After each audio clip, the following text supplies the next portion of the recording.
Thanks for coming back to Atheists Say the Darndest Things.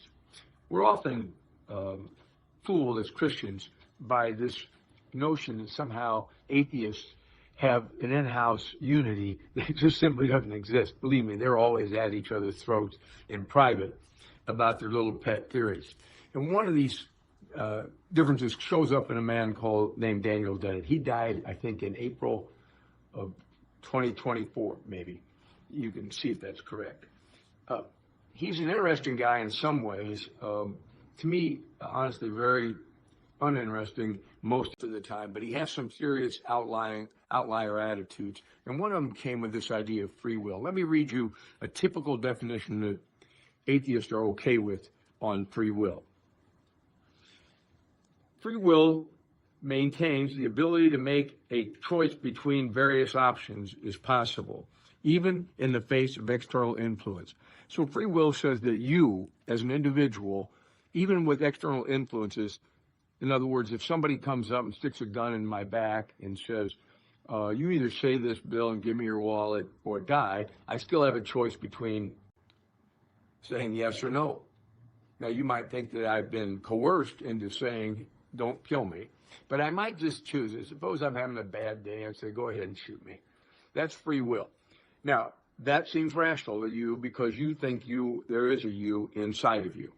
Now, really, they don't believe this, okay? So their core belief, if you're a real atheist, not some would-be college guy, all they really believe that it's just your DNA, your flesh and blood, your DNA, and your neurons firing off. These things are really programmed. As Stephen Hawking was very plain about, you're just computers firing off in some determined way. And so determinism is really their belief. Now, once in a while, you'll catch these guys arguing over it. Dennett just like to do it publicly. And he's what's called a compatibilist. What he means by that is he thinks this notion is good, that you can have both free will and determinism, and they both go fit together. So there is a way in which a human being being determined by all of his genetics is programmed, he says, and all he does is really determined outside of that man's thinking. But he still allows for this evolutionary idea that there is a way in which free will is still somehow has snuck in there, and he never is very clear about how it works. I've listened to him for long periods, and I still like doing this, But he's really an outlier. So you see everybody else in private, they scorn him for this. You see, because what? They believe you are determined. All of your things you do are determined.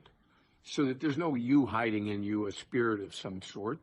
Now, they don't broadcast that. So why don't they? Why don't they start off at a college with that business and just be truthful with college students? Because they're selling books and they're making converts. And they do not wish to lead off with something which will take the kid by surprise. And the kid will be like, what do you mean? All my actions are determined. I think I have a free will. And they're really saying, no, you don't have a free will.